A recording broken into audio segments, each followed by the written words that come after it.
Alors c'est un peu un enjeu parce que voilà, l'idée de passer de la liberté à comment créer le monde nouveau, c'était un peu un challenge qu'on s'est mis. On s'est dit bon, donner une recette de plus pour atteindre la liberté, alors que ce qui nous intéresse tous peut-être, c'est d'être directement dans ce qui nous attend, parce qu'on voit bien qu'actuellement il y a un monde qui est en train de s'effondrer, on peut dire ça comme ça, et qu'on voit surtout ce qui est en train d'aller mal. Et on est tous contraints par ce mal qui est là depuis 1 an au moins, et même bien plus si on va chercher les racines. Et on se dit tous, on voudrait retrouver notre liberté, c'est-à-dire retrouver peut-être la situation d'avant, alors que sans doute la vie n'attend pas du tout que l'on revienne en arrière. Il y a beaucoup de gens qui disent ce changement finalement c'est un mal pour un bien. On a entendu la chanson de Wilfried tout à l'heure, et merci encore. Et vraiment, ce truc de dire il ne faut pas revenir en arrière, ce n'est pas la solution, on l'a tous plus ou moins consciemment. Et donc l'enjeu, c'est d'aller vers du nouveau. Mais le nouveau, le problème, c'est qu'on ne sait pas ce que c'est. En fait, avec la tête, on voudrait tous revenir en arrière, mais vous savez que physiquement, techniquement, il est impossible de revenir en arrière. D'abord, on a beau penser, imaginer qu'on change le passé, on ne peut pas. Il s'est déroulé d'une certaine manière parce qu'il a des choses à nous enseigner. Et donc, on a 20 ans, 30 ans, 40 ans, vous savez qu'on ne peut pas reprendre les vêtements de l'âge de 6 ans ou 7 ans ou même 3 mois. Et donc, par rapport à ce que dit Gilles et puis au thème de cette dernière conférence, j'ai envie de vous lire ce qui est arrivé ce matin, par hasard. Le hasard existe-t-il? Et quel est-il? En fait, un petit livre passionnant, La petite voix d'Eileen Cady, qui est 365 méditations quotidiennes. Aujourd'hui, le 14 mars, je vais quand même vous lire quelque chose qui est étonnant et passionnant. J'ai même mis un petit billet dessus parce que ça vaut de l'or, hein. Comme marque-page. De l'or. Le 14 mars, ton travail est de créer le nouveau ciel et la nouvelle terre. Donc, ne t'attarde pas sur les troubles et les tribulations, sur la maladie et la souffrance, sur les guerres et les conflits dans le monde. Ne te laisse pas contaminer, car dans ce cas, tu procéderas de la maladie et non de la guérison. En élevant ta conscience, tu t'immunises contre le trouble dans le monde, tu peux vivre et travailler alors qu'il est tout autour de toi. Et pourtant, il ne pourra ni te toucher, ni t'affecter d'aucune manière.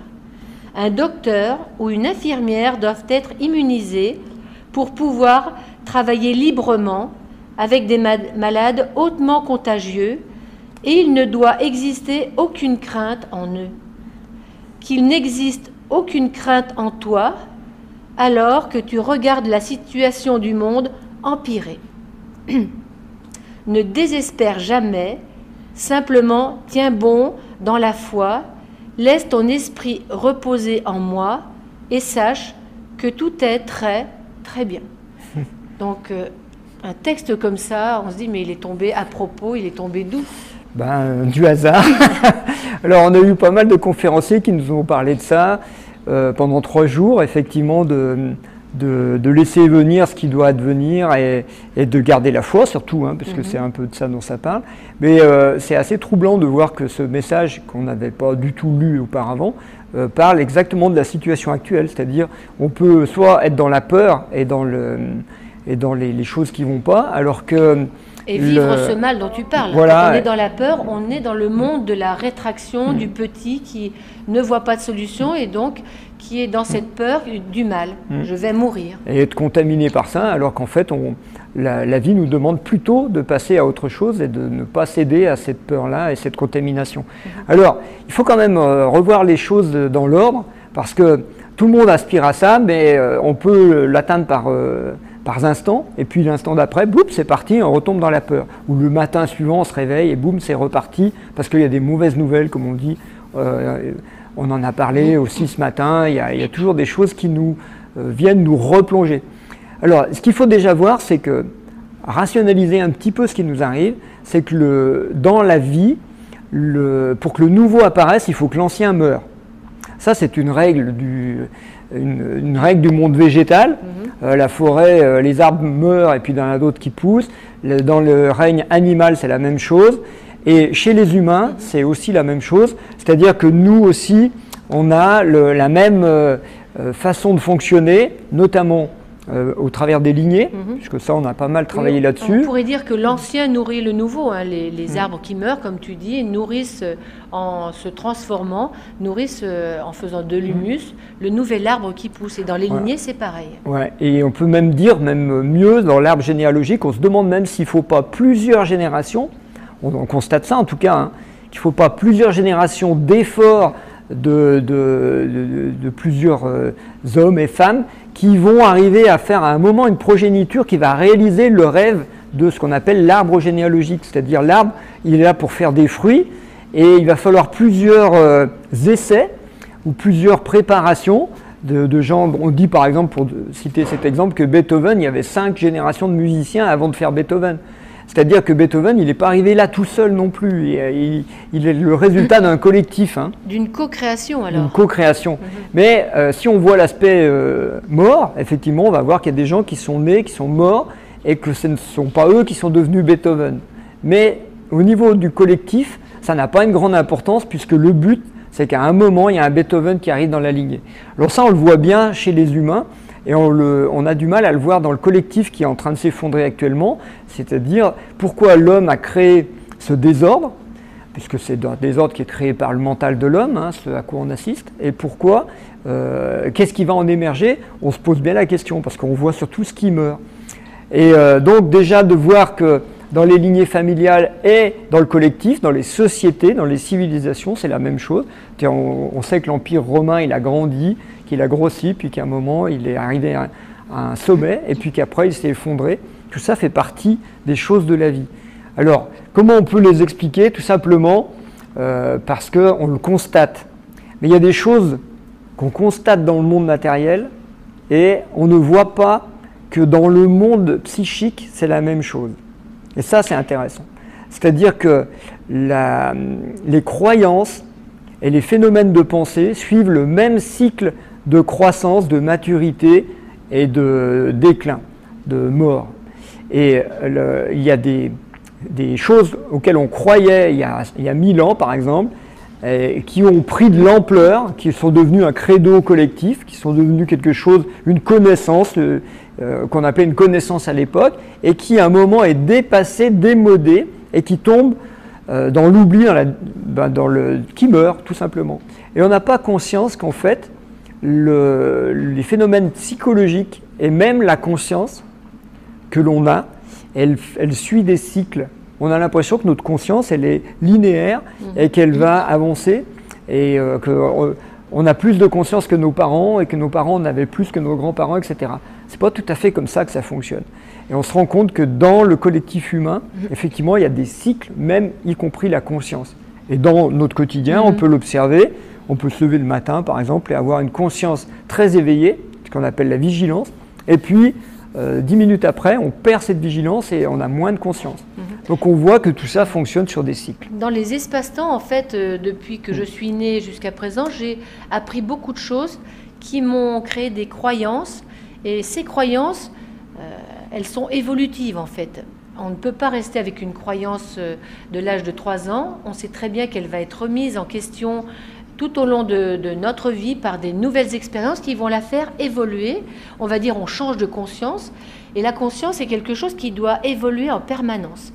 Si on reste figé dans la vie est comme ça, la terre est plate et pas ronde, ou la terre est ronde et pas autrement, eh bien on reste dans un dogme, dans quelque chose qui fige l'esprit, qui en permanence nous apprend des choses, nous éveille pour qu'on s'expanse de plus en plus, pour qu'on aille voir plus loin, différents niveaux, notre capacité à créer, à concevoir, à imaginer de plus en plus loin pour se servir justement de notre corps et de nos outils. Et ça, c'est ce qu'on appelle les cycles de la vie. Ce sont des cycles qu'on peut résumer en cycle mort-renaissance, mais cycle yin-yang, et tout va suivre ce genre de cycle. Donc déjà, on peut se rassurer en se disant, ce à quoi on assiste, c'est quelque chose de tout à fait naturel, c'est quelque chose qui s'est déjà produit dans le passé. Je disais l'Empire romain, mais il y a plein d'exemples. L'archéologie, c'est super parce qu'on découvre sans arrêt des civilisations qu'on appelle disparues. C'est-à-dire qu'on n'avait plus aucun souvenir qu'elles aient jamais existé. Pourtant, on trouve des traces. Elles ont disparu, on ne sait pas pourquoi. Et on constate juste que tout fonctionne comme ça. Et que, par exemple, si on prend l'exemple de l'épidémie de coronavirus, c'est aussi le même cycle de croissance, de courbe, qui monte, qui atteint un seuil, et qui redécroît après sans qu'on ne sache pourquoi ni comment. Le problème, juste pour notre mental, c'est qu'on n'avait pas programmé ça en 2020 et 2021. Dans notre programme de vie, on pensait que les vacances, c'était ça, et que ça allait continuer indéfiniment. Et la vie dit non, là, vous êtes dans une période charnière. Mes parents auraient voulu le vivre, surtout ma mère, eh bien, elle n'est plus là et c'est moi qui le vis. Donc là, ce qui va être intéressant, c'est que c'est quelque chose qu'on sait, mais pourtant c'est quelque chose qu'on va refuser parce que ça va nous faire un deuil et ça, on n'arrive pas à le faire. Alors, il y a une personne qui avait parlé du processus de deuil, qui s'appelait Kübler-Ross, qui a beaucoup travaillé là-dessus, sur l'accompagnement de la mort notamment, et elle en a tiré un schéma qui est vraiment très très instructif dans la situation que nous vivons actuellement, et on va comprendre à travers ce schéma facilement là où nous en sommes individuellement ou collectivement, et là où ça pêche, là où on coince en fait. Parce que le processus est toujours le même, c'est quelque chose qu'on a l'habitude de vivre, c'est comme une courbe en cloche qui descend, qui va nous emmener dans quelque chose de désagréable pour après faire réémerger quelque chose de positif. On a déjà vu cette courbe en cloche tout à l'heure avec Anne Simon, qui a fait une courbe un peu similaire. On va souvent montrer ce schéma d'involution et après d'évolution, parce que l'humain fonctionne comme ça. De la même manière que notre conscience, elle va commencer par involuer, par s'incarner dans le corps, et puis un jour, elle va évoluer et repartir du corps. Et ce schéma-là, il est effectivement difficile à vivre pour plusieurs raisons qui sont liées à notre fabrication d'êtres humains, on va dire, on ne va pas aller plus loin, mais en tout cas qui sont très intéressantes. La première chose qu'on va commencer à voir arriver, c'est le nouveau justement. Et le nouveau, il arrive et il s'appelle par exemple épidémie de coronavirus, puisqu'on est en plein là-dedans, c'est vraiment l'exemple typique. Le nouveau arrive, la première chose qu'on va faire, on va dire non. Vous vous rappelez, je ne sais pas si vous vous rappelez, il y a un an, quand le coronavirus est arrivé en Chine, on a dit « Oh, il ne sortira pas de la Chine.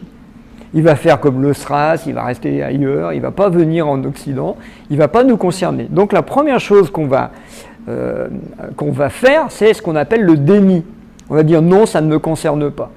Non, ce n'est pas pour moi. » Si vous êtes dans une entreprise, on vous dit « Il paraît qu'il va y avoir un plan de licenciement. » Non, ce n'est pas possible. Peut-être les autres, mais pas moi. Parce que moi, je suis un bon élément, il n'y a aucune raison que ça me concerne. Et vous voyez ce truc-là, derrière, on sent que derrière ce non, il y a déjà une motivation qui est un motion, quelque chose qui nous fait acter ce non, c'est qu'on ne veut pas être concerné parce qu'on n'a pas envie de se sentir coupable. Et on va voir qu'effectivement, dans l'épisode de coronavirus, la culpabilité va être quelque chose qui va diriger du début jusqu'à la fin, et jusqu'à maintenant, et encore après, vous verrez, c'est la culpabilité qui va gérer tout ce phénomène de deuil qu'on n'arrive pas à faire et de passage au nouveau. Alors en fait, la culpabilité, ça pourrait être je refuse le nouveau parce que j'arrive pas à l'appréhender mentalement, parce que je ne le connais pas, et donc je me sens ou responsable, mais coupable surtout. Qu'est-ce que j'ai fait, mal fait, pourquoi ça change? J'ai pas de solution qui puisse m'apaiser, donc je reste dans cette forme d'énergie qui m'instabilise en fait. Et le meilleur moyen de traiter ça, ça va être de dire que le coupable, c'est l'autre. Donc par exemple, quand on arrive avec l'épisode de coronavirus, le coronavirus arrive, le coupable, c'est le virus. Mais le problème, c'est que c'est un coupable invisible. Le nouveau arrive, il est invisible et on ne peut pas l'attraper. Donc comment on va faire? On va commencer à accuser et à dire le coupable, il n'est pas que le virus, il est aussi les Chinois. Et puis il y a aussi les gouvernements qui sont incompétents, puis il y a aussi les scientifiques qui ne savent pas ce qu'ils disent, etc., etc. On va sans arrêt chercher des coupables et on continue depuis un an à faire ce mécanisme. À accuser en fait. À accuser. Et le problème, c'est que ça va faire de la colère. Deuxième, après le déni, la deuxième chose qu'on va vivre, c'est de la colère. En disant c'est pas possible, il faut faire quelque chose. Et notamment, ce qu'on va essayer de faire, c'est de se débarrasser du coupable. Vous connaissez le principe du bouc émissaire, c'est puisqu'on a trouvé le coupable, il suffit de se débarrasser de lui et le problème sera réglé. Donc on va essayer d'attaquer le virus, d'entrer en guerre. Vous vous rappelez de cet épisode? Nous sommes en guerre contre le virus. D'ailleurs, nous sommes toujours en guerre. Les médias continuent de nous abreuver de communication sur le fait que nous sommes en guerre, parce que la colère va nous permettre d'éliminer tout ça. Et le fait de lutter va nous débarrasser de ce truc qu'on ne veut pas. Je vous rappelle que c'est un nouveau qui est arrivé, et on a dit non, et puis après on dit bon d'accord il est là, mais je vais le tuer. Et je vais m'en débarrasser. Donc là où je vais dire, je vais faire en sorte que ça s'arrête. Et toutes les actions que l'on mène actuellement collectivement, elles sont encore dans ce domaine-là. Et vous voyez dans le schéma qu'on est encore loin d'avoir touché le fond. Parce qu'on est encore dans une étape où on continue à dire non, à essayer de se débarrasser du nouveau qui arrive. Hein. Et la colère, elle va se manifester donc par la lutte, mais aussi par les moyens que l'on utilise actuellement, qui sont des moyens de médicaments pour lutter contre eux, pour se débarrasser d'eux toujours. Ok ? Est-ce que la colère, elle peut être tournée contre les autres, mais contre soi aussi? Eh bien oui, il y a des gens qui la retournent contre eux-mêmes en disant bon, j'ai été bête, je suis stupide, j'ai pas fait attention, j'ai attrapé le coronavirus, c'est de ma faute, etc. Même jusqu'à aller puis la culpabilisation. Détruire, hein. Ouais. En même temps que ça, il y a un truc qu'on va voir arriver qui s'appelle le marchandage. Alors le marchandage, on est en plein dedans actuellement. Là, collectivement, on fait un truc qui s'appelle le marchandage à travers le symbole de la vaccination. On dit, dans notre tête, hein, je parle dans ma tête, mais c'est dans votre tête à tous. On dit, si tout le monde se faisait vacciner, le virus, il va disparaître, hein? Oui ou non? Ouais, hein? Donc vous voyez, là, on est typiquement en train de faire un marchandage avec la vie en disant, non mais, ok, tu nous envoies le coronavirus, tu nous embêtes là-haut, mais si on fait quelque chose comme par exemple la vaccination, ou si on oblige les soignants à se vacciner, hein, ça va s'arrêter, les personnes âgées elles pourront vivre normalement. Hein.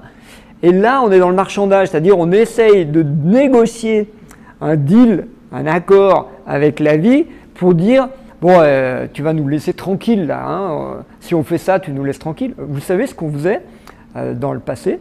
On sacrifiait. Voilà. on prenait un bouc émissaire, on le sacrifiait. On disait, bon, tu vas t'arrêter là, on a tué une brebis qui était innocente, quand même. J'ai pas envie en fait, moi. Je vous rappelle que tout ça, c'est parce que il y a la culpabilité et que si ça nous arrive, c'est parce qu'on a péché. C'est juste ça hein, à la base. C'est parce qu'on a la croyance fondamentale que quand il arrive quelque chose dans notre vie de nouveau, c'est parce qu'on a péché. Et on a fauté, et donc la vie, l'univers, Dieu nous envoie une punition. Et donc pour racheter la punition, on sacrifiait un bouc émissaire. Bon, on a même essayé de sacrifier des scientifiques connus et reconnus. Ça n'a toujours pas marché, le virus ne s'arrête pas pour autant. On va bientôt sacrifier des hommes d'État, vous verrez, on va essayer, des ministres, ils sont prêts, ils sont sur des chaises éjectables, ça s'appelle. On va sacrifier on va faire sauter des fusibles, on appelle ça, et ça va continuer pourtant. Bon, alors, qu'est-ce qu'il nous reste? Moi, j'ai une question. C'est pour le déstabiliser un petit peu, là.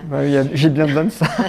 Donc, si ce monde nouveau arrive, et qu'on est dans le déni qu'il arrive, parce qu'on était bien dans le passé, dans notre fauteuil tranquille, dans notre routine et radotage, alors donc... tous ceux qui participent à ce film font partie du film et sont acteurs du scénario. J'aime bien quand tu poses des questions et que tu donnes les réponses en même temps. C'est comme ça, vous verrez, c'est toujours comme ça. On pose des questions, il y a les réponses dedans. Eh bien oui, on est tous acteurs de ce film parce que c'est un schéma collectif qu'on est en train de vivre. Oui. Moi j'ai l'impression, mais c'est mon dada parce que j'ai écrit un livre sur la culpabilité, moi j'ai l'impression que c'est une culpabilité collective qui est en train de se transformer en maladie mentale collective. Bon, c'est juste que la culpabilité, elle peut être activée par le jugement bien mal, et que comme on est complètement, on devient fou du jugement bien mal. Et c'est en train de se transformer en maladie mentale. C'est-à-dire qu'on voit de plus en plus de gens qui, comme on dit, pètent des câbles, et des burn-out, des choses comme ça. Et on n'en est qu'au début, hein. Il y a d'autres intervenants qui l'ont dit, hélas, tant qu'on persiste dans ce truc-là, bon, on va essayer d'aller au-delà. Hein. Donc après le marchandage, il va arriver ce qu'on a connu déjà un petit peu à Noël, quand on est au creux du yin, là, on a connu une période de tristesse, de dépression. Et avec la tristesse et la dépression vont venir un mot qui n'est pas très agréable, c'est ce qu'on appelle la résignation. Il y a des gens qui ont commencé à se résigner en disant on ne va pas pouvoir se débarrasser du virus, c'est foutu, on ne va pas pouvoir retrouver une vie normale si on n'est pas vacciné, si on ne vaccine pas les autres. Donc on commence à tomber dans une forme de résignation, c'est-à-dire où la recette de déni, de colère qu'on s'est auto-attribué d'ailleurs, hein, tous ces schémas de pensée qu'on s'est fabriqués, on en arrive à un point où on se dit bon, eh ben, il va falloir y passer, il va falloir se résigner. Alors ce qui est intéressant dans ce truc, c'est que là on touche le fond. On peut toucher le fond. Parce que on peut toucher le fond, on peut dire ben, je me résigne et je dis oui, ou je me résigne et je dis non, je continue à lutter. En fait, moi, je me suis résignée, je vois mon chemin et j'ai dit oui, en fait. On avait prévu des vacances, annulé une fois, annulé 2 fois, annulé complètement, plus de vacances. Je me suis résignée, je me dis bon, s'il faut passer par là, autant accepter, même de plus voir les enfants qui sont dans un autre pays. Vraiment, là, ça m'a aidé beaucoup à accepter l'évidence que je ne détiens pas les clés de la vie, ni je ne possède pas la vie, ni mes enfants, ni l'avenir, en fait.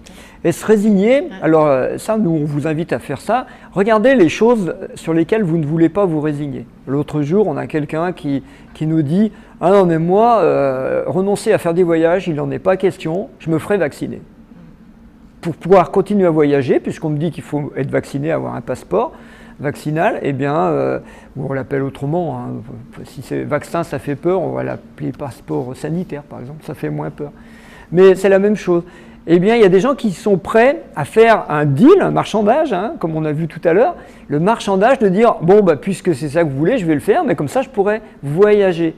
Et cette forme de résignation, elle est en fait une forme d'acceptation du marchandage, là, et pour échapper à ce que l'on ne veut pas, ce à quoi on ne veut pas renoncer, c'est-à-dire là où on a le deuil à faire. Bon, par exemple, nous, on a voyagé un peu avant, et on en a discuté l'autre jour avec Rose, on s'est dit, bah, si il faut renoncer à voyager, est-ce qu'on est prêt à renoncer à voyager ?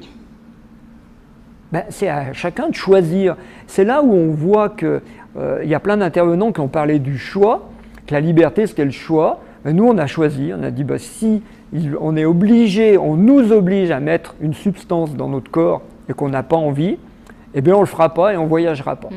Je me rappelle de Michel-Édouard Leclerc, le patron des magasins Leclerc, qui avait dit au début de la crise, après il s'est tu, mais au début il avait dit les gens pourront venir dans les magasins Leclerc s'ils sont vaccinés. Bon, j'ai dit très bien, moi j'irai plus chez Leclerc, mais c'est pas un gros deuil pour moi de ne pas aller chez Leclerc, j'y vais jamais. Donc c'est pas un gros deuil. Mais par contre de ne pas voyager, c'est un gros deuil. Et c'est là où c'est intéressant d'aller voir tous, là où c'est difficile de dire je renonce. Alors, en médecine symbolique, on parle beaucoup de l'âme. Et moi, quand je t'entends et que je regarde ce schéma, en fait, si on le ramène à l'âme, ça pourrait être le nouveau arrive, c'est une nouvelle incarnation arrive. J'ai pas envie de descendre dans cette planète avec ce bazar. Ça me met en colère. Je vais faire un marchandage. Si je viens, il faudrait que ça change. Ça me met une grosse tristesse. Ça me déprime au fond. Et je suis résignée à la fin. Bon, j'y suis, j'y reste. En fait, toutes nos âmes font ce chemin-là. J'aime bien voir ça parce que c'est vraiment le chemin d'incarnation, le nouveau monde.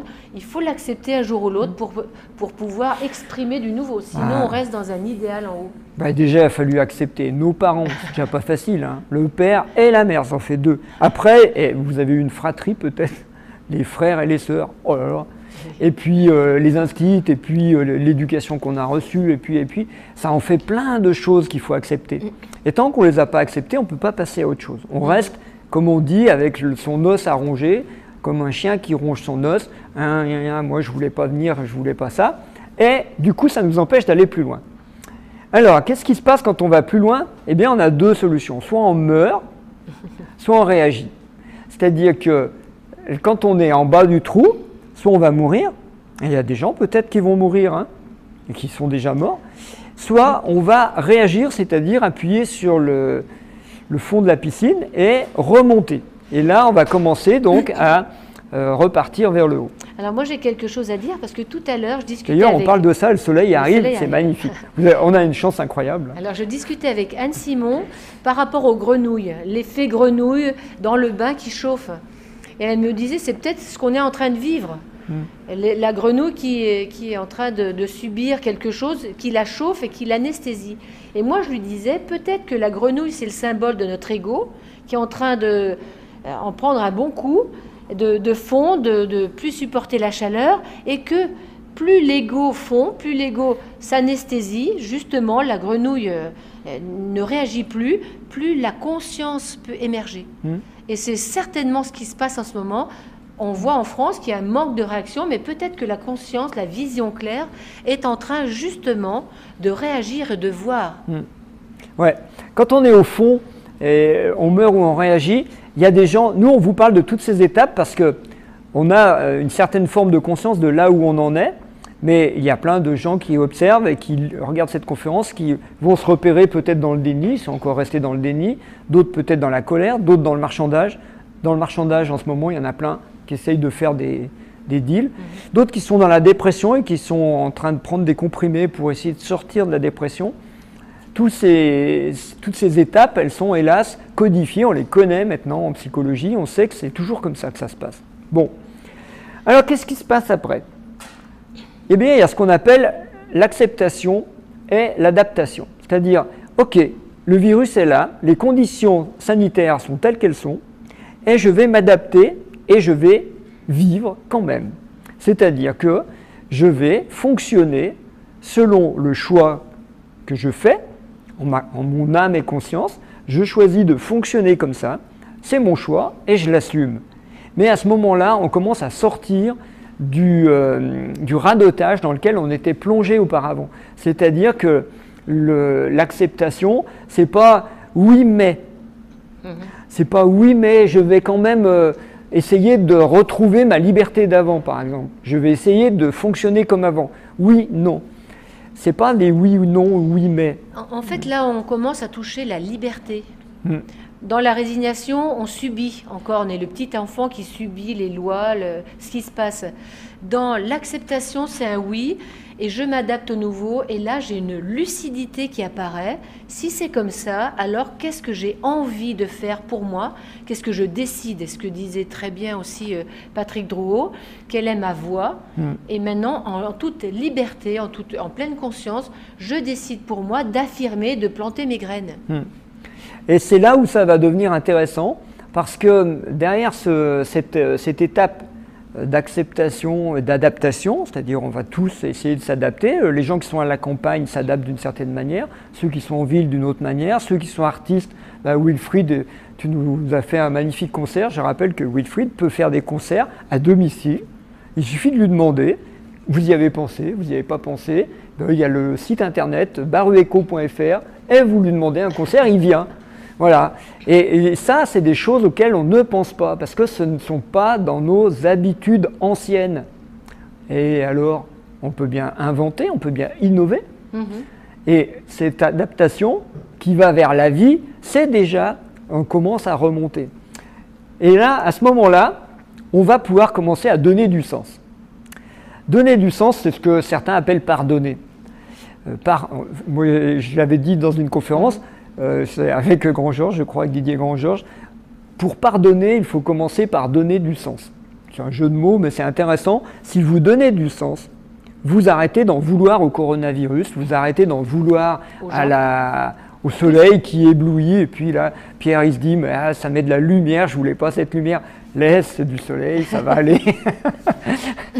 Vous voyez, l'acceptation, ça peut aller très très vite, on peut vite faire le deuil en disant « oh, c'est pas tout à fait ce que j'espérais, ce que je voulais, mais ça fait rien, je vais m'adapter et je vais donner du sens. En fait, moi, ce que j'aime bien dans donner du sens et pardonner, donner du sens, c'est quand on est relié à l'événement et quand on n'est plus coupé de l'événement. Ça veut dire que je me relie à cet événement, il n'y a plus la culpabilité, je me relie, le lien c'est l'amour, mais c'est un grand mot avec un grand A, je l'accepte tel qu'il est, cet événement, je me relie à lui et il peut me donner le sens, donc nourrir ma conscience. Et ma conscience s'éveille, grandit, parce que tout ce qui se passe en ce moment sur la planète peut me révéler les intentions de la vie, les intentions cachées, ce sont des symboles. Et c'est surtout là que c'est passionnant. Oui. Et c'est là où on va se rendre compte qu'en fait, dans la vie, dans la manifestation d'un événement, quel qu'il soit, que ce soit une épidémie de coronavirus ou n'importe quoi, en fait, il y a une occasion d'évoluer qui est sous-jacente, qui est cachée derrière. Et cette évolution, cette occasion d'évoluer, on va s'en rendre compte quand on a commencé à donner du sens, on va commencer à expérimenter ce truc-là. On va dire, par exemple, moi j'ai fait l'expérience de ce qu'on appelle attraper le coronavirus, c'est-à-dire d'avoir un rhume qui m'a pris 2-3 jours. Et ce virus, j'ai compris qu'en fait le virus, il venait en moi et il m'obligeait à changer. C'est-à-dire que quand vous attrapez une bactérie, un virus ou quoi que ce soit, vous êtes obligé, votre corps est obligé de s'adapter et de digérer ce truc-là pour devenir plus fort. C'est Nietzsche qui disait ça, tout ce qui ne tue pas rend plus fort. Et cette réalité de la vie, en fait, c'est juste une nécessité que la vie a depuis le début de la création pour favoriser l'évolution. On sait que tout ce qui ne résiste pas au changement va disparaître et ne va résister que le meilleur. Et à ce moment-là, on va se rendre compte que cette loi de la vie, elle est présente tout le temps dans tout changement qui arrive, chaque fois qu'il y a du nouveau. En fait, ce nouveau, si on dit oui tout de suite et qu'on va chercher à donner du sens, on va se rendre compte que ce nouveau nous suggère une évolution. Moi, je viens de voir, pourtant on l'a préparé ensemble, cette conférence, mais je viens de voir tout ce cycle. C'est comme si c'était vraiment le cycle de ce qu'on a découvert en médecine symbolique pour arriver à expérimenter le nouveau avec les baguettes placées au niveau du cœur, donc de l'âme, je vois ça, on donne du sens et on expérimente du nouveau à chaque fois qu'il y a une problématique. Et moi, ce que je remarque dans ce expérimenter du nouveau, on est tous émerveillés. Ça donne quelque chose au niveau de l'âme, ça met une joie, on est en extase, comme un enfant qui découvre quelque chose, je ne sais pas, une fleur, un coucher de soleil, même pour nous c'est toujours ça, ça nous émerveille. Et donc ce cycle-là, expérimenter le nouveau, la vie nous dit, dites oui, allez au fond, tant pis, on y est, lâchez tout, et puis expérimenter le nouveau qui va vous remplir de joie, vous extasier. Moi j'entends ça derrière. C'est bien ce que tu dis parce que ça illustre vraiment le schéma, parce que par exemple, nous, si on regarde le schéma, le nouveau arrive, par exemple, ça s'appelle dans les harmonisations de maison des entités. Alors, les entités, c'est pas marrant parce qu'on détecte avec les baguettes des choses agressives et c'est très désagréable. Donc la première chose qu'on fait, c'est dire non, moi les entités, j'en veux pas, ça dégage, il faut qu'on trouve un moyen de se débarrasser des entités. Le déni, la colère, on va lutter. Le marchandage, non mais là je suis pas d'accord, etc. Et la tristesse, je suis envahie, je suis poreuse, pourquoi je n'arrive pas à me guérir? Et jusqu'au moment où on arrive à un truc dépressif, parce qu'il y a eu un épisode qu'on a vécu avec Rose, où les entités étaient tellement devenues agressives et puissantes qu'on se sentait envahi et qu'on ne pouvait plus s'en débarrasser. Et là on arrive en bas, qu'est-ce qu'on fait? On meurt ou on réagit? Et à ce moment-là, la réaction c'était de prendre les baguettes, et les baguettes nous ont montré qu'effectivement, une entité, ça pouvait se composter et nous apporter une leçon. Et s'adapter donc. Et donc, maintenant, quand on trouve un phénomène qu'on appelle entité, on va tout de suite à la case donner du sens. Et c'est ça qui est intéressant. Et ça fait chanter tout ce déni, toute cette colère, toute cette tristesse. On va directement de l'autre côté. C'est-à-dire que dans la matérialisation, on vous invite à faire ça. Dès qu'il y a un phénomène qui se matérialise, allez tout de suite chercher le sens symbolique. Comme ça, vous aurez tout de suite l'enseignement spirituel qui est dans la manifestation et vous allez chanter toute cette phase de déni, de colère, de marchandage, de tristesse, etc. Alors moi, un petit truc que j'aime bien, qui m'aide, c'est quand quelque chose m'arrive, il faut que je me pose 2 secondes et pas m'identifier à ça. Parce que si je m'identifie au problème, où je pleure, où je gamberge, où je suis mal dans mon corps, il faut vraiment que je me pose et puis que je mette de l'espace pour regarder ça un peu vue d'avion. C'est pas moi, mais qu'est-ce que ça m'apprend? C'est pas moi, mais j'attends l'enseignement. Je demande à la vie, il faut que vous soyez vraiment dans votre autorité.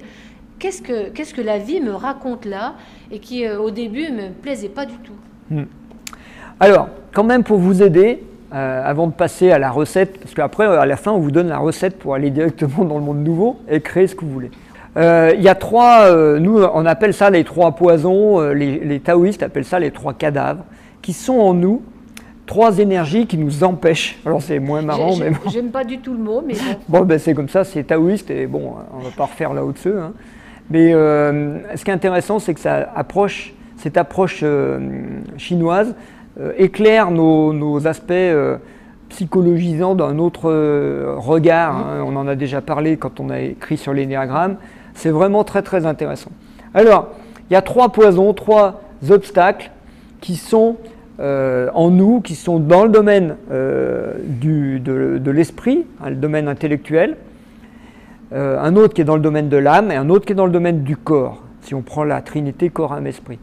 Dans le domaine de l'esprit, en fait, il y a une énergie qu'on appelle le vieux bleu chez les taoïstes, et ce vieux bleu, lui, sa peur, ou son credo, c'est de croire qu'il faut être intelligent.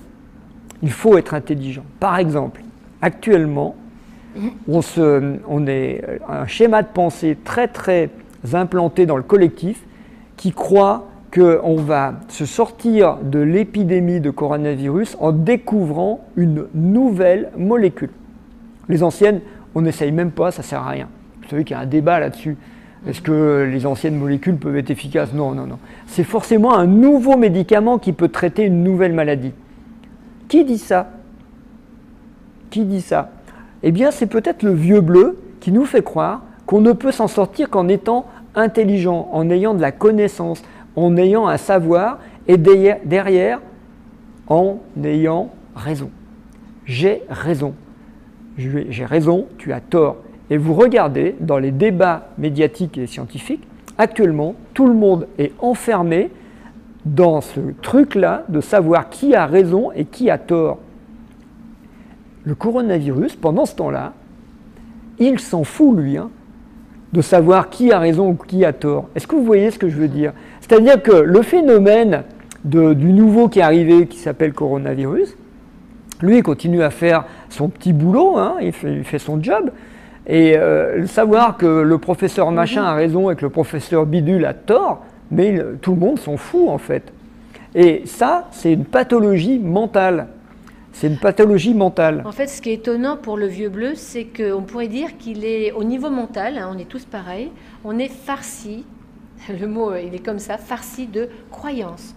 Il croit, je crois, j'ai tort, tu as raison, ou inversement. Domaine des croyances, et ces croyances, elles sont logées derrière la tête et elles agissent comme un filtre. L'esprit nous traverse et projette nos croyances sur le monde dans lequel on vit. Et donc, plus on a des croyances limitantes, plus on vit un monde limité. Et donc, plus nos peurs se réalisent. Et donc, ça, c'est un peu un cycle infernal. Tant qu'on n'arrête pas, tant qu'on ne regarde pas la réalité des choses, et qu'on se dit, bon, j'en suis où et qu'est-ce qui se passe en réalité pour moi? Et c'est, si vous voulez, reportez-vous à la conférence de Anne Simon tout à l'heure, qui cite les phrases de Byron Katie. Et vraiment, quand vous prenez conscience que tout n'est que croyance et que c'est quand vous arrêtez de croire, c'est là que commence la liberté. C'est vraiment ce truc-là. On est voilé par ça. On est voilé par ça. On est vraiment voilé. Et ce qui est intéressant dans le taoïsme et dans cette théorie du vieux bleu, les taoïstes disent on a tous ça dans notre tête, on a tous ça en nous. Et si on ne le voit pas en nous, effectivement, on tombe dans le panneau. On va savoir qui a raison, qui a tort, et on va rentrer dans ce truc-là. Donc, un des premiers trucs à faire, c'est de renoncer. Alors ça, je sais que je vais demander un effort à certains, même à toi, tout le monde, de renoncer à maîtriser intellectuellement la matière. Est-ce que Je c'est répète, hein. renoncer à nos certitudes? Ben, renoncer à vouloir maîtriser la matière avec notre tête. On ne maîtrise pas, d'ailleurs on l'a vu pendant ce forum, même Pierre qui est un super technicien, ne maîtrise pas la technique. Pourtant les matériels marchent bien, c'est vrai Pierre. Vous avez tous observé ça, qu'on ne maîtrise pas la matière. On se dit hier ça a marché, aujourd'hui ça va marcher. Eh bien non. Et c'est comme ça. Hier il y avait du réseau, aujourd'hui il va y en avoir. Ah, pas forcément. Donc on ne maîtrise pas intellectuellement les choses. Donc on doit apprendre à s'adapter. Ben voilà, donc ça c'est le premier obstacle. Ou à écouter même. Si on revient à ce nouveau là qui arrive là, on ne va pas régler le problème du virus par une loi, par une réglementation, par des normes, par des obligations. Tout ce qui vient du mental, ça ne marchera pas. D'ailleurs, on le voit depuis un an, ça ne marche pas. Et on a beau nous dire si, ça va marcher. Non, non, ça ne marche pas. Parce que ça vient de la tête et que la tête est incapable de maîtriser quelque chose de l'ordre de la matière. Alors par rapport à la tête, moi j'ai envie de dire quelque chose d'important, il me semble, hein, c'est que tout ce qu'on voit à l'extérieur et qui me dérange chez les autres est aussi en moi. Donc dans ma tête, toutes mes croyances, toutes mes peurs, je les vois chez les autres, je les accuse, mais je dois d'abord faire le ménage chez moi pour nettoyer tout ce qui, dès le matin quand je me réveille, me fait peur, me déprime, me fait croire que ça va mal se passer. Vraiment retrouver le corps, la solution c'est vraiment être dans la sensation du corps, mettez de la musique pour éliminer un peu tout ce qui vient vous perturber au niveau du mental. Ouais. Alors ça c'était le vieux bleu. Donc après on rentre dans le truc que nous en Occident on ne connaît pas. Et que l'Orient a décrit, mais que nous, en Occident, ce n'est pas tellement la chose qu'on a abordée. Il y a la tentation de faire le mal, ça on le connaît, mais pour l'Orient, il y a aussi la tentation de faire le bien.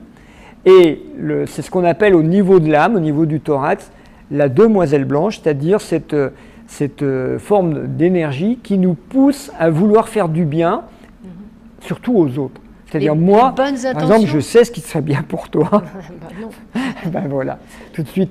Et actuellement, cette demoiselle blanche, elle est très très très active parce que quand on a fini d'utiliser les peurs il y en a un paquet, hein, les peurs du mental avec le vieux bleu, en fait on rentre dans la culpabilisation et le désir à tout prix de trouver une innocence, on pourrait l'appeler comme ça. C'est-à-dire que la demoiselle blanche, elle va nous pousser à nous blanchir et à dire c'est pas de ma faute. Je me rappelle même enfin bon, il y a plein d'exemples dans les informations, mais on accuse, je me rappelle qu'une fois c'était même l'ancien président Sarkozy qui avait dit mais pourquoi est-ce qu'on accuse ce professeur de Marseille là, qui s'appelle Raoult? C'est pas lui qui est le problème c'est le virus. Il y a les mêmes histoires dans le soufisme, dans les histoires de Nasreddin, où Nasreddin rentre chez lui et il y a des cambrioleurs qui sont arrivés et qui ont cassé, ils sont rentrés par la fenêtre puis ils ont volé. Et donc les voisins qui arrivent et qui disent « Ouais, mais t'aurais dû fermer ton volet », puis ils disent à la femme « Et pourquoi t'as pas fermé? Pourquoi toi t'as pas surveillé ?» Et Nasreddin leur dit « Stop, vous blâmez tout le monde là, mais vous oubliez quelqu'un ». Et ils disent, qui? Vous pourriez blâmer le voleur, parce que tout le monde va Vous voyez ce truc-là? En fait, ce besoin qu'on a de se trouver une innocence en trouvant du coup un bouc émissaire et un coupable, c'est la demoiselle blanche qui est à l'action derrière. Et oui, c'est ça, moi je fais ça pour vous en fait. Par exemple, moi si j'étais toi, pour aider les autres, tu devrais te faire vacciner. Oui. Ça, c'est un argument de demoiselle blanche. C'est-à-dire, si vous ne le faites pas pour vous, faites-le pour les autres. N'allez pas voir vos parents n'aiment pas ça, mais pensez à eux. Ça fait bizarre comme truc parce qu'on sent qu'il y a un truc, qu'il y a une entourloupe derrière. On dit comment ça? En fait, ça nous coupe de notre élan d'âme, ça nous coupe de notre envie instinctive, automatique de faire du lien avec les autres. Ça coupe, ça oblige à... Ça va plus loin même que couper, ça va même pour porter atteinte à notre santé, par exemple, parce qu'on pourrait s'obliger à porter des masques pour les autres, alors que mon corps n'aime pas ça et a du mal à respirer. Quand on voit des gens qui portent des masques tout seuls dans leur voiture, pour qui font-ils ça? on peut se poser la question, puisqu'il n'y a personne. Mais en fait, ils le font pour les autres, mais les autres ne sont pas là. C'est bizarre comme truc. Ils ne le font pas pour eux, puisqu'ils ne risquent rien. Et vous voyez, ce truc-là, ça ne peut être qu'une action du bien. Alors là, il faut faire attention. Quand c'est pour le bien, on sait que l'enfer est pavé de bonnes intentions. Vous connaissez tous ce truc-là. L'enfer est pavé de bonnes intentions. Les gens et les choses qui se réclament du bien, en général, on dit il y a anguille sous roche, il y a quelque chose de caché derrière. Eh bien, c'est la demoiselle blanche, et elle va nous obliger à renoncer à un truc. Alors ça, là, renoncer à maîtriser intellectuellement, c'est difficile, mais là, renoncer à être innocent. Est-ce que vous êtes capable de renoncer à être innocent? Je vous rappelle qu'on est en bas de la courbe, on va devoir passer à la remontée, mais pour passer à la remontée, il va falloir affronter ces 3 obstacles. Il va falloir renoncer à maîtriser intellectuellement. On ne maîtrise pas intellectuellement le futur. Il va falloir renoncer à être innocent. Et peut-être que ça ne va pas être simple ce qu'on va devoir faire. Ou dire ou affirmer. Hein. Ouais. Ça va, vous voyez ce truc-là? Eh bien, en fait, renoncer à l'innocence, c'est pas facile. En fait, renoncer à l'innocence, ça pourrait être accepter d'être coupable. Ça veut dire couper d'une masse qui fait quelque chose. Et moi, je décide en mon âme et conscience et en ma liberté de décider pour moi, de faire autrement, de faire autre chose, pour moi. Et ça, vous voyez, ça va être vraiment un gros obstacle collectif, hein, je parle, parce que là, on parle du schéma collectif, mais renoncer, si par exemple, on rouvre les restaurants demain, là,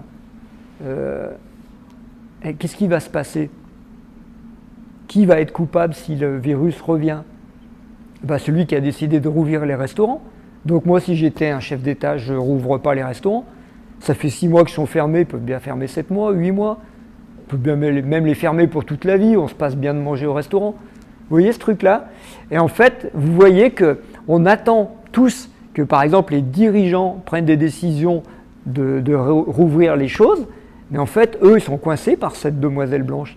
Parce que si ça se passe mal, c'est eux qu'on accusera. Et la demoiselle blanche, elle ne veut pas être accusée, elle veut être innocente. Et ça nous oblige, pour changer, pour acter quelque chose de changement, ça nous oblige à faire un acte coupable, qui risque d'être coupable, à affronter en tout cas une culpabilité. Ça va, vous voyez ce truc? Et puis le troisième, celui-là tu l'aimes encore moins, celui qui est en bas dans le ventre, les Chinois, enfin les taoïstes l'appellent le cadavre sanglant. Parce que lui, c'est les pulsions sexuelles, violence, c'est vraiment l'instinctif, ce que Serge, toi tu appelais l'animal, tu vois. Et ce truc, l'animal, c'est pas Jojo, quoi, il est prêt à bouffer l'autre, à tuer l'autre, il est prêt à tout. Et son credo, lui, il nous fait croire qu'on est puissant. On va y arriver par la force, on va lutter, on va y arriver.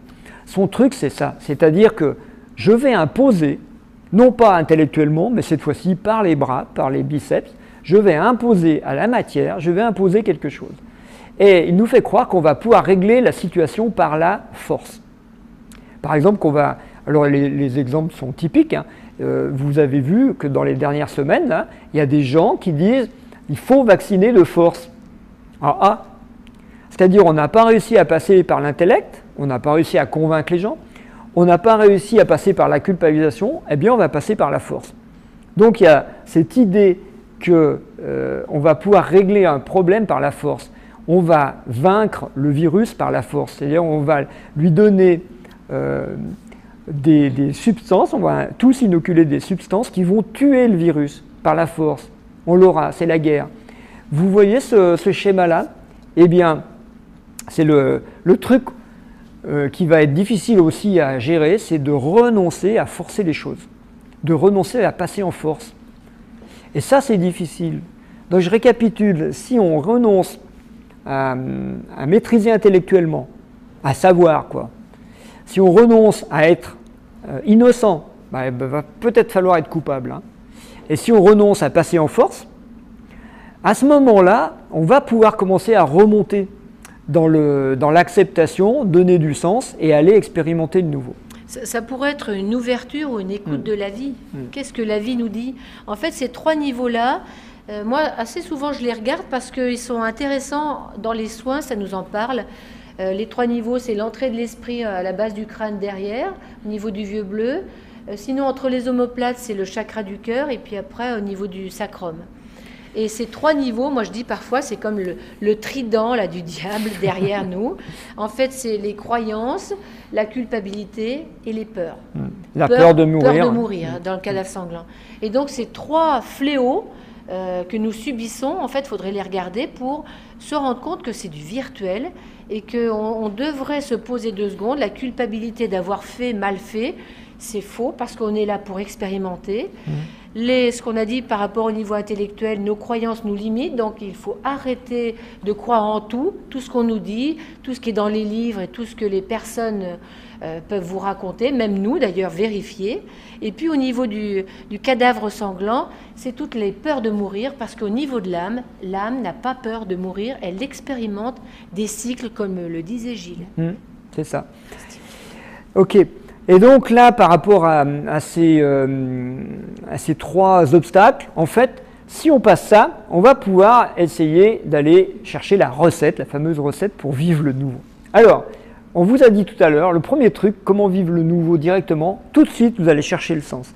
Parce que chaque événement est porteur à la fois d'un acte physique, de quelque chose de concret et de quelque chose de symbolique. Si par exemple, je crève un pneu de ma voiture, effectivement, j'ai concrètement besoin de changer ma roue, mais symboliquement, crever un pneu, ça veut dire quoi? Est-ce que je serai crevé physiquement? Est-ce que je suis fatigué? Est-ce que ça me ralentit? Il y a un symbole. Notre-Dame de Paris a brûlé il y a 2 ans, tout le monde a vu du symbole, nous on était au Canada à l'époque, ça a énormément choqué le monde entier, parce que tout le monde y a vu un sens symbolique. Pas le même, hein, pas le même. C'est pas le même sens symbolique que Pierre-Paul Jacques ou le Canada ou la France va voir, mais il y a un sens symbolique et on ne peut pas s'empêcher de voir le sens symbolique en premier. C'est ça qui nous marque. C'est avant le concret. Alors pour le trouver, moi je fais un petit truc que j'aime bien, c'est demander à la vie, le demander haut et fort, quel est le symbole, le sens, je veux le sens. Et comme on est dans un univers, dans son univers personnel, comme dans une bulle, on pourrait dire que la vie, par écho, va nous répondre. Si j'ai une question, j'ai la réponse aussi, vous le savez. Quand on a la question, on a aussi la réponse derrière, dans notre univers. Je pose la question, quel est le sens? Et je vais avoir une synchronicité, un message de la vie. Ça marche comme ça marche tout le temps comme ça. Imaginez que vous êtes dans une bulle, ça va faire un écho et vous aurez la réponse, quelle qu'elle soit, vous allez voir. Et à partir du moment où vous avez le sens symbolique, à ce moment-là, alors là je sais que ça va déplaire à certains, mais bon c'est comme ça, et c'est testé, hein, nous on vous propose juste d'expérimenter. Vous allez faire le choix de vivre ça, c'est-à-dire de l'expérimenter. Ok, eh ben, on me dit de mettre un masque, je mets un masque. Ben, je l'expérimente, je regarde ce que ça fait. Ça va? Vous voyez ce truc-là? Et à ce moment-là, tout le nouveau va pouvoir vous enseigner. C'est-à-dire vous allez tout de suite pouvoir expérimenter si ça vous fait du bien. Alors je reviens aux critères de l'âme, hein, le bon, le beau, le vrai. Est-ce que c'est bon pour moi? Est-ce que je suis beau? J'ai vu qu'il y a des gens qui trouvent qu'on n'est pas beau avec le masque. Est-ce que c'est vrai pour moi, etc. Et à ce moment-là, ce nouveau, je vais pouvoir l'accepter ou dire non, c'est pas ça. Et si vous décidez que ce n'est pas ça, votre nouveau à vous, parce que chacun a le droit de créer son propre monde, sa propre nouveauté, à ce moment-là, vous allez passer à la deuxième phase de la recette, puisque là, je viens de vous donner un exemple où ça ne marche pas, vous dites tiens, bah, ça ne me va pas, si ça vous va, bah, vous continuez. Si vous voulez créer carrément un monde nouveau en conscience, comment on va s'y prendre? En fait, il y a une recette très très simple que nous on utilise depuis des années, qui marche bien apparemment, parce qu'on a créé pas mal de trucs, c'est qu'on fait une demande à l'univers. C'est-à-dire au lieu de dire c'est moi qui vais créer l'univers, je dis à l'univers crée-moi le monde que je veux. Ça va, vous suivez? Au lieu de dire c'est moi qui vais le faire, auquel cas il va falloir que je sache, il va falloir que je sois fort, il va falloir que je sois innocent. Non, non, non. C'est pas à moi de le faire. Je dis à l'univers, écoute, moi j'aimerais une réalité comme ça. Et ça rejoint ce qu'a dit aussi Sylvain Febvre sur la physique quantique et tout. C'est-à-dire vous allez projeter dans le futur votre intention, et c'est l'univers qui va se débrouiller de matérialiser cette intention. C'est une recette extrêmement simple à expliquer, mais il l'avait dit aussi, extrêmement compliquée à expérimenter, à vivre, parce qu'on doute. On n'a pas la foi, on n'y croit pas. On dit non, mais moi j'ai demandé ça, mais je ne l'aurai pas.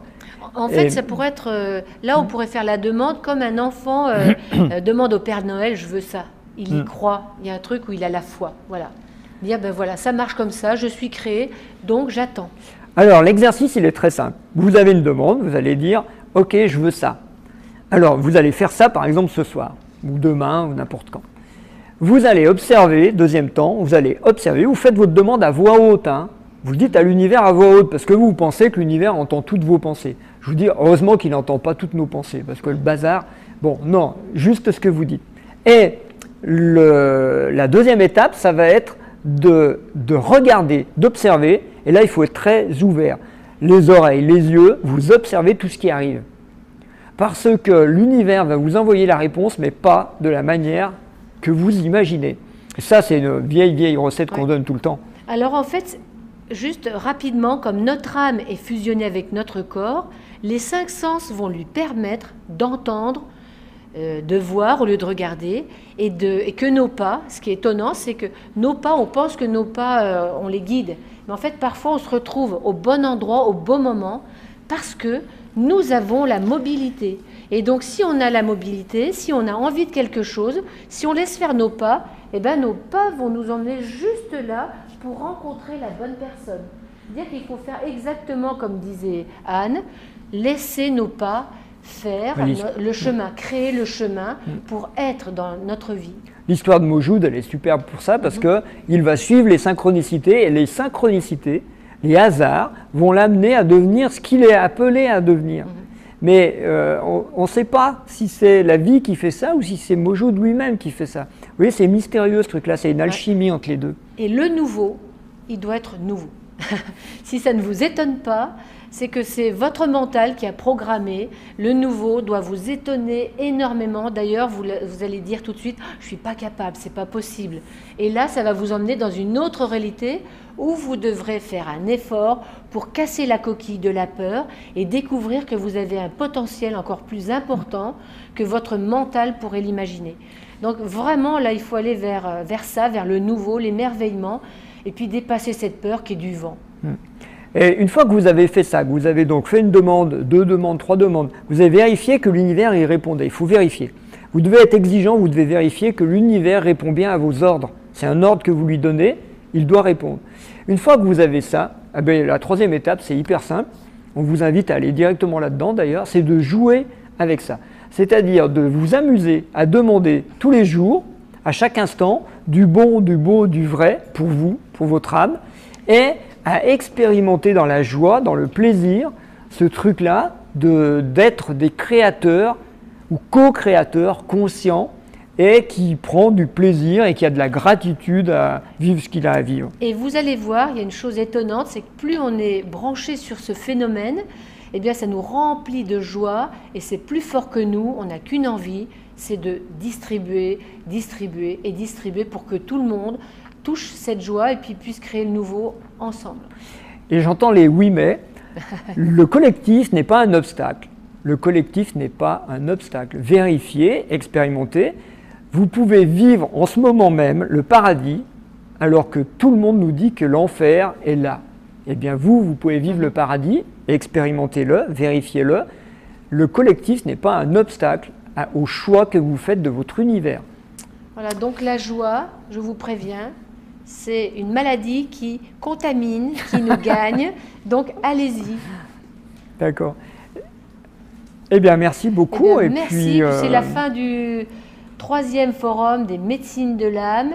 Merci à tous les participants, à tous ceux qui ont co-créé ce forum, à tous les niveaux. Et puis, moi, je dirais bien une chose, vive la liberté.